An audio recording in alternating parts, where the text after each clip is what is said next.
வேண்டாமா? சற்று நான் ஓய்வு எடுத்துக்கிடுதேன். சற்று ஓய்வெடுத்தார். பெண்கள் 3 பேர்களும் சக்தி மாமுனிவரை சுத்தி வணங்கி வருகின்றார்கள். சுவாமி, எங்க 3 பேர்களுக்கும் குழந்தை வர வேண்டும். அப்ப சக்தி மாமுனிவர் சொன்னார், நாம் ஒரு யாகத்தை வளர்த்து வருகின்றேன். இந்த யாகத்துக்கு முன்பாக நீங்க 3 பேர்களுமே குளித்து நீராடி தலையிலே பூச்சூடி யாகத்தின் முன்பாக வந்து அமர்ந்திருக்கணும். சரி, வீட்டுல ஒரு கணபதி ஹோமம் நம்ம வளர்த்தோம்னு வைங்களேன், கல்யாணம் ஆயிடுதுன்னா மனைவியை கொண்டு வந்து இந்த கணபதி ஹோமம் முன்னால உட்கார வைக்கணும். 2 பேருக்கு 2 மாலையை போட்டு முன்னால வச்சு, கல்யாணம் ஆகல அப்படின்னா யார கூப்பிடணும்? அம்மாளா கூப்பிடணும்டா. ஆத்தாளையும் ஐயாவும் மறந்துட்டான். அம்மா இருக்கிறாங்கிறதே மறந்துட்டான். எனக்கு கல்யாணம் முடிக்காட்ட ஆத்தாளையும் ஐயாவும் கூட்டி முன்னால வச்சு, இதுக்கு முன்னால எல்லாம் அம்மானா சும்மாவா நாங்க. ஆமா, இப்ப சும்மா அம்மா, சும்மா அம்மா. அப்ப 2 பேரையும் அந்த யாகத்தை முன்னால வச்சு பாத்தியாளா, பெத்தவா இருக்கும்போது ஆட்சியை தேடுதான். எப்படி பிள்ளை ஆட்சி வளர்த்த பாசம். ஆமா, அப்ப 2 பேரும் 2 மாலையை போட்டு முன்னால வச்சாச்சு. அப்படியா? ஆமா. 2 பேர் யார? புருஷனும் பொண்டாட்டியும். ஆமா. சக்தி மாமுனிவர் யாகம் வளர்க்கும் பொழுது என்ன, நீலி சூலி செல்வி 3 பெண்களும் குளித்து நீராடி கோலவர்ண பட்டுடுத்தி பட்டு கட்டி இந்த நீலியானவள் தலையிலே நீலம்பூ சூடி இருந்தார். என்ன பூ? என்ன பூ? நீலம்பூ. அந்த கலர் நீல நிறத்துல இருக்கும், அதான் நீலப்பூ. அந்த நீல கலர் பூ அன்னைக்கு எங்கேயோ பார்த்தனே, அந்த அந்த அம்மா சேரி மிந்தியில இருக்கு பாருங்க, சங்குப்பூ அந்த கலர்ல தான் இருக்கும். அப்படியா? அவள் நீலம்பூ அணிந்திருந்தார். சரி, சூலி என்பவள் குமிர்தம்பூ அணிந்திருந்தார். குமிர்தம்பூ. செல்வி என்பவள் சூரியகாந்தி பூ, அதுக்கு பேரு ஆதித்தன் என்று பொருள். சூரியகாந்தி பூவுக்கு 3 பெண்களும் 3 பூவை சூடி கொண்டு அந்த சக்தி மாமுனிவர் வளர்க்கும் யாகத்தின் முன்பாக 3 நல்ல பெண்களும் 3 நல்ல பெண்களும் யாகத்துக்கு முன்னால் அமர்ந்திருக்கும் வேளையில சக்தி மாமுனிவர் அவர் யாகம் அத வளர்ப்பாராம். வளர்த்தவர் யாகத்தில சக்தி மாமுனிவர் வளர்க்கும் யாகத்திலே 3 பரல் பிறந்தது. 3 பரல் அப்படின்னா அது ஒரு அமிர்தம். இந்த 3 பரலையும் எடுத்து 3 பெண்கள் கையிலேயே கொடுத்தார். எம்மா உனக்கு குழந்தை வேணும்னு கேட்டல, இத சாப்பிடு. நீலையின் கையில் ஒரு பலர் கொடுத்தார். சூலையின் கையிலே ஒரு பரல் கொடுத்தார். செல்வியின் கையிலே ஒரு பரல் கொடுத்தார். 3 பேர்கள் கையில இருக்கும் பரலை சக்தி மாமுனிவர் அருந்த சொன்னார். இந்த பரலை அருந்துங்கள் என்று சொல்ல அந்த 3 பெண்களுமே பரலை அருந்தினார்கள். அறிந்தனதோர் மகிமையினால ரிஷிகற்பு ராத்தங்காது என்பார்கள். ரிஷிகற்பு ராத்தங்காது என்று சொல்வதை போல 3 நல்ல பெண்களுமே 3 நல்ல பெண்களுமே 3 ஆண் குழந்தை பெற்றெடுத்தார்.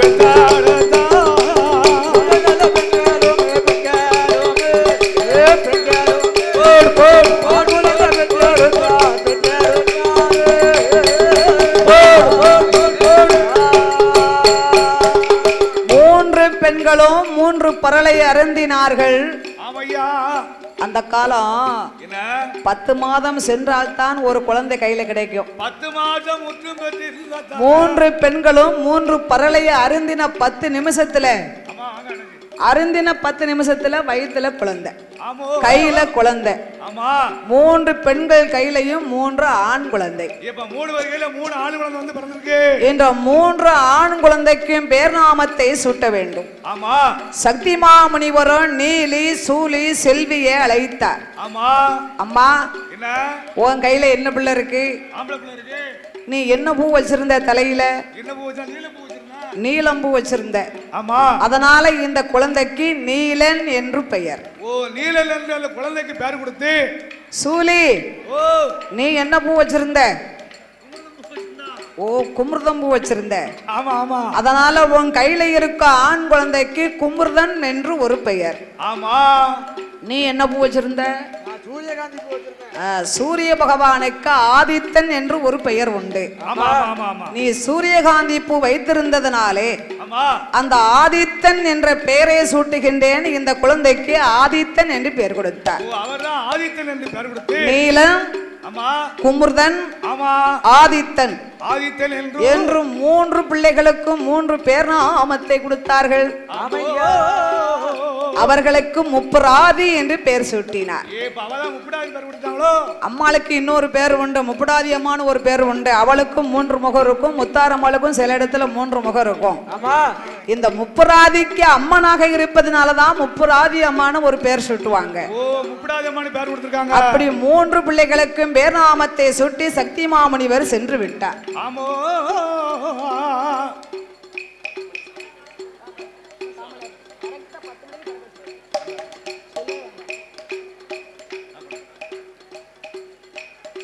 நீலன், குமுர்தம், ஆதித்தன் என்று பேராமத்தை சுட்டி அந்த சக்தி மாமுனிவரவர் சக்தி மாமுனிவரவர்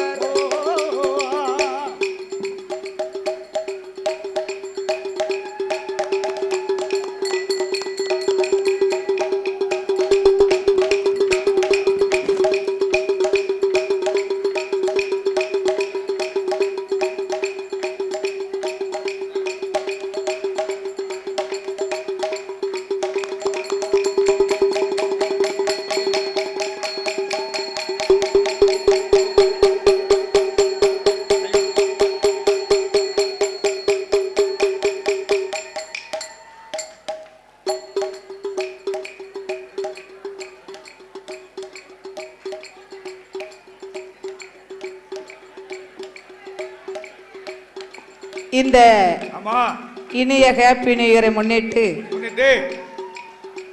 இனிய புத்தாண்டு 2020 ஆண்டு புத்தாண்டு நல்விழாவை முன்னிட்டு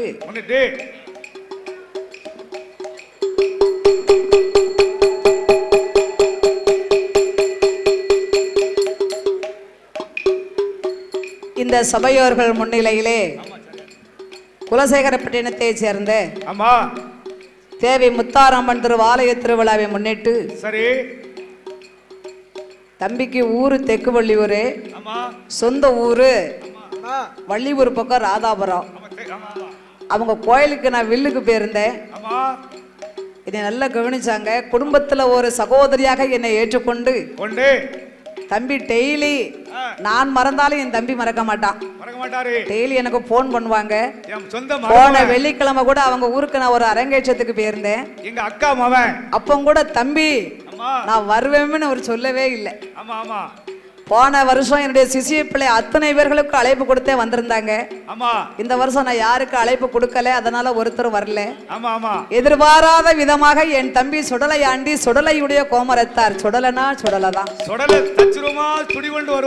சகோதரி மாரியம்மாளுக்கு இந்த புத்தாண்டு விழாவை முன்னிட்டு நான் எத்தனையோ மாலை மலர் மாலை பார்த்திருக்கேன். நான் வில்ல ஆரம்பிச்சு இந்த 36வது வருஷத்துல 2026ஆம் ஆண்டு இந்த புத்தாண்டை முன்னிட்டு எனக்கு பணம் மாலை,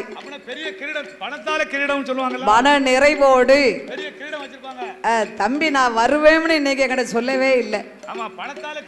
எதிர்பாராத விதமாக எனக்கு பணம் மாலையும் பண கிரீடத்தையும் கொண்டு வந்து எனக்கு பாராட்டி அன்பு செலுத்தி உள்ளார்கள். தம்பி சுடலையாண்டி அன்னார்கள் குடும்பம் குல கோத்திரங்கள் எல்லாம் வழி வழி வம்சங்கள் எல்லாம் எல்லா வளமும் பெற்று வாழ வேண்டும் என்று வாழ்த்தி அம்மாளை பிரார்த்தனை செய்கின்றேன். என் நாளை என்னாலும் நான் மறக்க மாட்டேன். என் வாழ்விலே இது ஒரு முக்கியமான நாள். அதற்கு அடுத்தாற் போல பனங்குடிமா நகரத்தை சேர்ந்த தமிழ் பேராசிரியர் ஒரு ஆசிரியருக்கு நான் ஆசிரியராக என்னை தேர்ந்தெடுத்திருக்கின்றார்கள். என்னுடைய சிசிய பிள்ளை ஐயப்பன் அவர்கள் வருவேன்னு சொன்னாரே தவிர ரெண்டு பேரும் பரிசோடு வருவோம்னு சொல்லல. தம்பி எனக்கு பட்டுச்சேலை கொண்டு வந்து பொன்னாடையாக போட்டு கௌரவப்படுத்தி உள்ளார்கள். அன்னார்களையே வாழ்த்தி அன்னார்கள் குடும்பத்தோடு அவர் எடுத்த தொழில் என்று வெற்றி பெற்று பல்லாண்டு கால வாழ வேண்டும் என்று அம்மாளை வாழ்த்துகின்றேன். சொல்ல டயம் இல்ல. 12 மணிக்கு அம்மா பிறக்கணும். நிறைய கலைஞர்கள் வந்திருக்காங்க, அவங்களுக்கும் நான் இடம் கொடுக்கணும். அதனால ரொம்ப சொல்லலன்னு யாரும் வருத்தப்பட்டுறாதங்க. ஆமா ஆமா.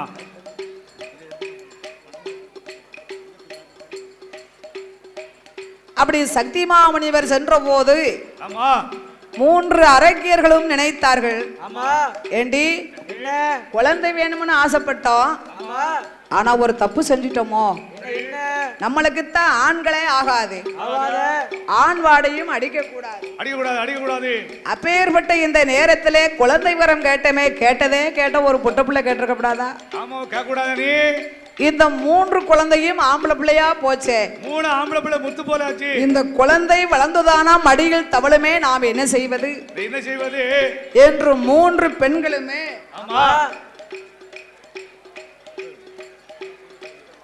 என் கழுத்து பிடிக்க மாட்டேங்குது. பெரிய பணமான சொல்லுவாங்க. ஆமா 3 பெண்களுமே 3 குழந்தைகளை போட்டுவிட்டு சென்று விட்டார்கள். ஆமா இந்த 3 பிள்ளைகளும் அழுது கதறுகின்றார்கள். ஆமா சாமி. குழந்தை 3 பேர்களுமே அழுகிற குரல் அதுதான், அழும் குரல் அதுதான், அது கைலாசோ முழங்குதையா.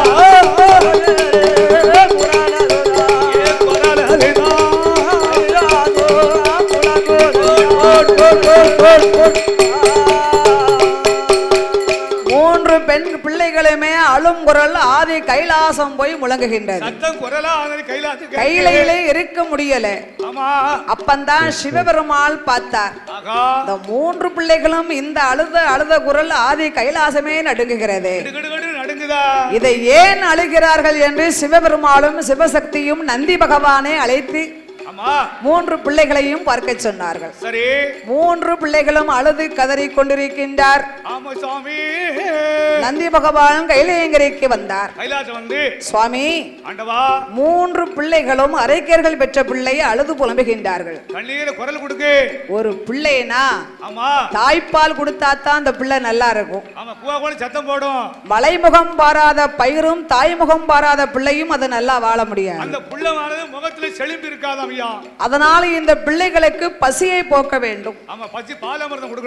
பசியை போக்க வேணுமானா தாய் இல்லை, தாய்ப்பால் ஊட்ட வேண்டும். தாய்ப்பால் கொடுக்க வேண்டும் என்று ஆகனால் என்ன செய்வது என்று நந்தி பகவான் தெய்வ லோகத்திலே இருந்து சிந்தாமணிங்கிற தெய்வ பசை வரவழைத்தார்.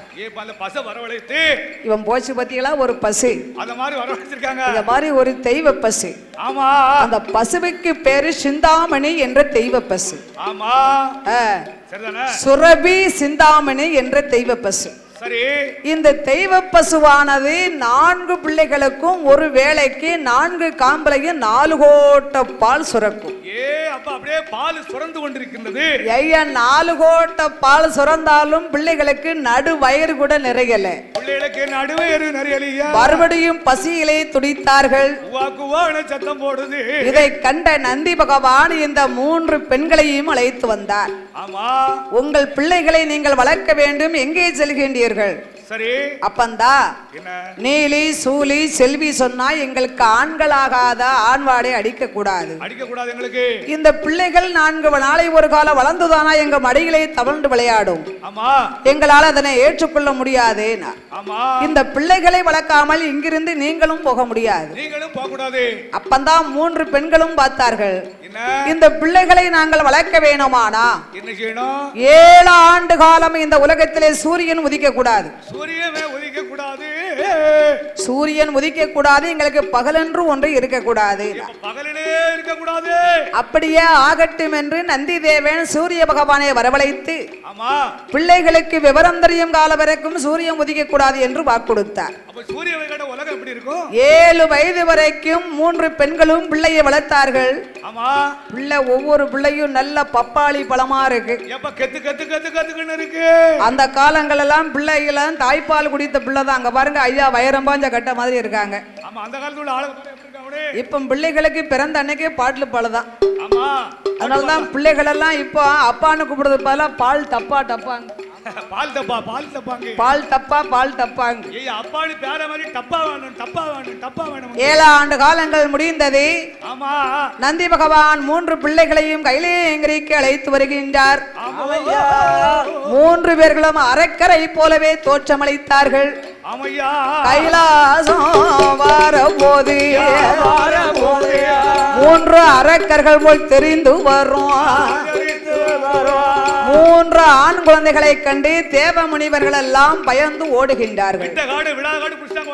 ஓய் நந்தி தேவா, பிள்ளைனா பேணி வளர்க்கலாம், பாலுக்கு பால் நஞ்சு, பாம்புக்கு பால் வார்த்ததை போல் தெரிகிறது இந்த பிள்ளைகளை பார்த்தா.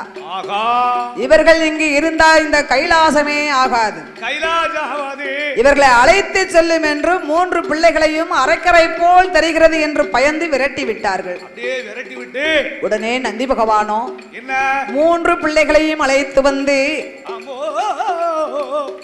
இவர்களுக்கு தங்குவதற்கு ஒரு இடம் கொடுக்க வேண்டும் என்று தன் வில்லை கொண்டு பூமியில் அடித்த போது அதிலே இருந்து ஒரு வில்வ மரம் ஒன்று பிறந்தது. வில்லால் அடித்த பொழுது மரம் பிறந்ததனால் வில்வ மரம் என்று பெயர் கொடுத்து இன்னைக்கு முத்தாராமா எங்க இருந்தாலும் ஒரு வில்வ மரம் இருக்கும் பார்த்துக்கோங்க.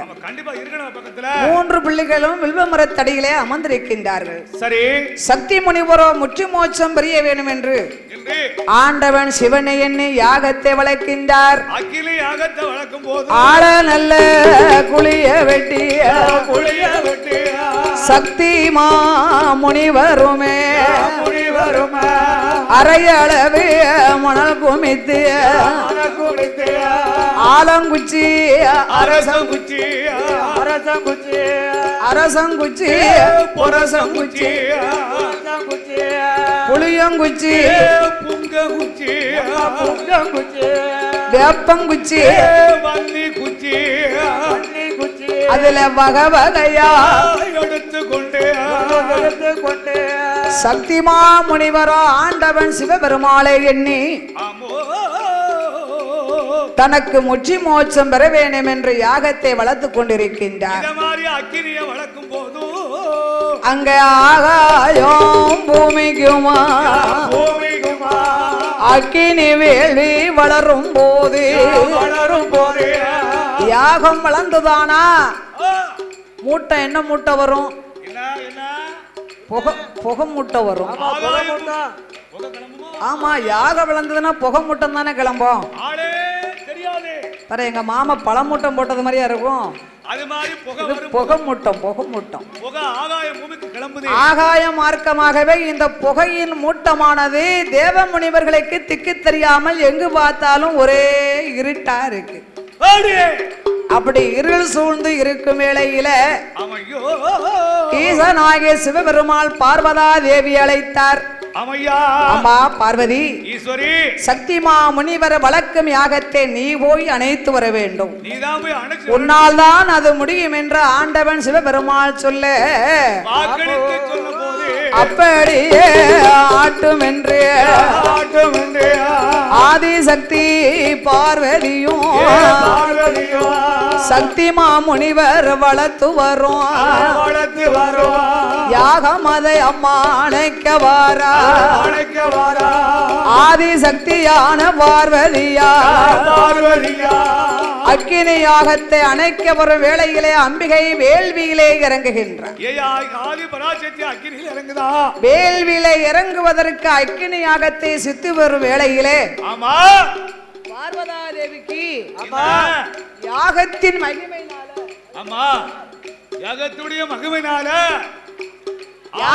மகிமையினாலே அம்மாளுக்கு அங்கம் எல்லாம் ஒரே வேர்வை. வேள்வியை சுத்தி வரும் பொழுது ஆதிபராசக்திக்கு வேள்வியின் வெக்கை தாங்காமல் அங்கமெல்லாம் வேர்வையை முத்து முத்தாக வந்து விழுகிறது. வேர்வை முத்து முத்தாக வந்து விழுந்த போது தன்னுடைய வலது கரங்களை கொண்டு தான் முகத்திலே உள்ள வேர்வையை வளைத்தான். வேள்வியிலே சுண்டினா வேள்வியிலே சுண்டின பொழுது பார்வதா தேவி வேர்வையில் முத்தின் ஆதாரமாக ஆதி பராசக்திக்கு தங்கையாக ஆமா சுவாமி வேர்வையை வலித்து யாகத்திலே போட்டா அதுக்கு ஒரு ஆதாரம் வேணும் இல்லையா? ஆமா வேணுமில்ல. ஆகையினால் அந்த வேள்வியில இருந்த ஆதி பராசக்தி வேர்வை முத்திலே வந்து பிறக்கின்றாள். ஆமா ஆமையா.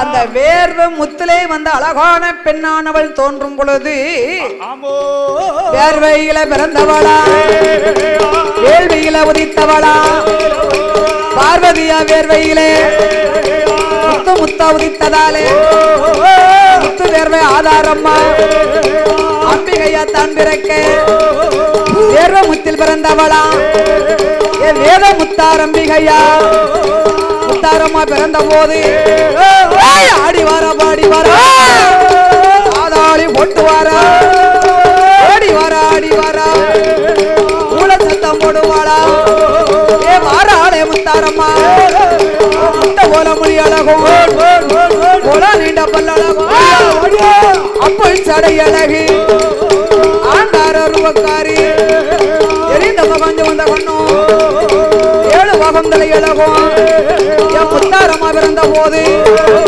அவதரித்த வேள்வியிலே 64 காளியர்கள் அவதாரம் செய்து வாரா உச்சி மாகாளியோடு வீரபத்ரகாளியவா அழியா அம்பிகையா மாறி சூரி என்று என் சந்தேன மாறி என்றும் தாயான பேச்சியோடு அம்பிகையா முத்தாரம்மா இந்த குலசேகர பட்டினத்தில் அவ உலக நாயகியா உலகந்த முத்தாரம்மா ஓடுங்கம்மா ஒரு குலவை பொண்ணான மணி குலவை உலக இன்னும் ஒரு குலவை இருகிறையும் பெருகி வர ஏ முத்தாரம்மா அஞ்சு சட குஞ்சி வர அழகு சட மினி வர குலங்க ஏ மடக்க விழுந்த சட உலகடலோ நீராடு தெக்க வந்து விழுந்த சட தென்கடலோ நீராடு மேடு பக்கம் விழுந்த சட அவ மேல்கடலோ நீராடு கீழு பக்கம் விழுந்த சட அம்மா கீழ்கடலோ நீராடு உச்சியில விழுந்த சட உலகமெல்லாம் நீராடு அவ அவதாரம் செய்த போது குலசேகர பட்டினத்தில் கொலவிருக்கும் முத்தாரம்மா தசரா நாயகியா உலகலந்த நாயகியா வேம்பு பிறந்திடுமா விஜயநகர் பட்டணத்தில் வேம்பு வந்து பிறந்த போது விளையாட பின் பிறந்தா வேம்பலையும் குலவிருப்பா யார் அறிவா வேப்பலைய கையிலெடுப்பா விளையாடி வருவாளா சூலம் பிறந்திடுமா குலசேகர முத்தாரம்மா